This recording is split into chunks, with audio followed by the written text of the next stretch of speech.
تو رب کریم نے ارشاد فرمایا اس آیہ مقدسہ میں، فرمایا وَمَن يَتَّقِ اللَّهَ يَجْعَل لَّهُ مَخْرَجًا، فرمایا جو رب سے ڈرے گا نا اللہ اس کے لیے نجات کا رستہ بنا دے گا، اللہ راہ بنا دے گا اس سے۔ شرط کیا ہے؟ اللہ سے ڈرے، بندوں کو دیکھ کے تعین نہ کرے کہ میں نے کس طرف جانا ہے،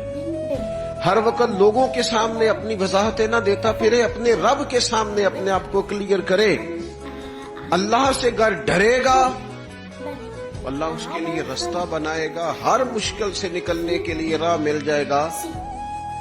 اور بعض لوگوں کا گمان تھا کہ شاید یہ روحانی مسائل ہی کی بات ہوگی،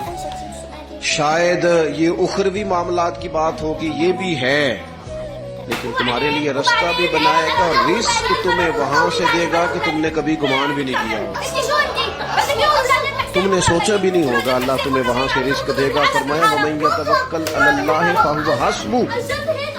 اور جو اللہ پہ بھروسہ کرے گا نا اللہ پھر اس کے لیے کافی ہو جائے گا،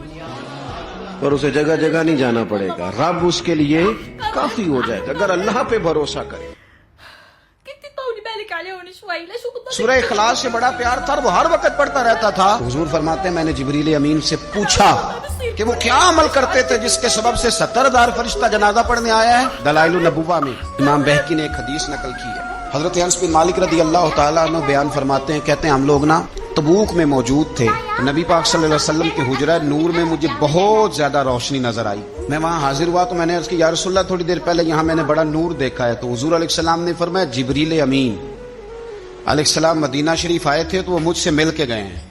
یہاں سے ہو کے گئے ہیں۔ یا رسول اللہ حضرت جبریل مدینہ شریف؟ نبی پاک علیہ السلام نے فرمایا مدینے میرے ایک غلام کا انتقال ہو گیا، حضرت معاویہ بن معاویہ المزنی رضی اللہ تعالی، ایک تو حضرت امیر معاویہ ہے نا، یہ حضرت معاویہ بن معاویہ المزنی رضی اللہ تعالیٰ عنہ، فرمایا ان کا انتقال ہو گیا ہے، تو حضرت جبریل امین آئے تھے اور عرض کر رہے تھے کہ یا رسول اللہ رب کریم نے 70,000 فرشتے کو ان کے جنازے میں بھیجا ہے، 70,000 فرشتہ جنازے میں آیا ہے۔ تو حضور فرماتے ہیں میں نے جبریل امین سے پوچھا کہ وہ کیا عمل کرتے تھے جس کے سبب سے 70,000 فرشتہ جنازہ پڑھنے آیا ہے، تو حضرت جبریل امین علیہ السلام عرض کرنے لگے یا رسول اللہ اسے سورہ اخلاص سے بڑا پیار تھا، سب کو آتی ہے نا قل هو اللہ احد، سورہ اخلاص سے بڑا پیار تھا اور وہ ہر وقت پڑھتا رہتا تھا۔ تو اس سورت کی برکت سے اللہ تبارک و تعالیٰ نے ان کے لیے 70,000 فرشتہ بھیجا ہے جو جنازہ پڑھنے آیا ہے۔ تو کام تو کوئی ایسا کرے نا، میرے مرنے پہ ہر سو شور مچ جائے گا، دیکھو گے کہنے الوداع سرکار خود تشریف لائیں گے، اور میاں صاحب فرمانے لگے بعد مرندے مکھڑا میڑا ہو جاوے جے تازہ، بعد مرندے مکھڑا میرا ہو جاوے جے تازہ، پھر سمجھ لینا محبوب میرے نے آن پڑیا جنازہ۔ اعمال ایسے کریں آخرت کے لیے، مرنے کے لیے، اس کا خوف طاری کرنے کی بجائے اس کی تیاری کریں۔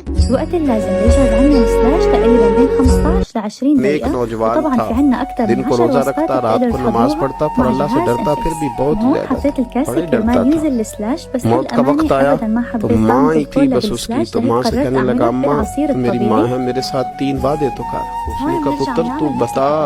آخری ہجکی لے رہا ہے اور اس غریبنی ماں سے تو وعدہ لے رہا ہے، بتا کیا وعدہ۔ عرض کرنے لگا اماں جب میں مر جاؤں نا تو میرے گلے میں رسی ڈال کے تو مجھے گھمانا گھر کے صحن میں، اور لوگوں کو کہنا جو رب کی نافرمانی کرے اس کا یہی حال ہوتا ہے، یہ اعلان کرنا جو اللہ کے نافرمان ہوں ان کا یہی اشر کیا جانا چاہیے۔ اور اماں پھر دوسرا وعدہ کر، میرا رات کو جنازہ اٹھایا جائے، میں نہیں چاہتا کہ کسی کے منہ سے یہ لفظ نکل جائیں کہ وہ دیکھو اللہ کا نافرمان جا رہا ہے، رات کو میرا جنازہ اٹھانا۔ اور اماں اس طرح میرے ساتھ وعدہ کر کہ لوگ مجھے دفن کر کے آ جائیں گے تو میری قبر پہ چلی جائے گی، عمل میرے پاس کوئی نہیں، پر مجھے لگتا ہے ماں کے قدموں کی برکت سے عرش کا مالک بھی رحم فرمائے گا، اماں تو وعدہ کر۔ بابا صاحب رحمۃ اللہ علیہ فرمانے لگے کہ ماں بوڑھی ماں نے وعدہ کر لیا، کہا بیٹے ٹھیک ہے اگر تیری یہی ضد ہے تو میں تیار ہوں۔ پھر اس نے کلمہ شہادت پڑھا، اس نوجوان کی روح پرواز کر گئی، بوڑھی ماں نے رسی منگائی تو وَلِمَنْ خَافَ مَقَامَ رَبِّهِ جنتان، جو ڈر جائے،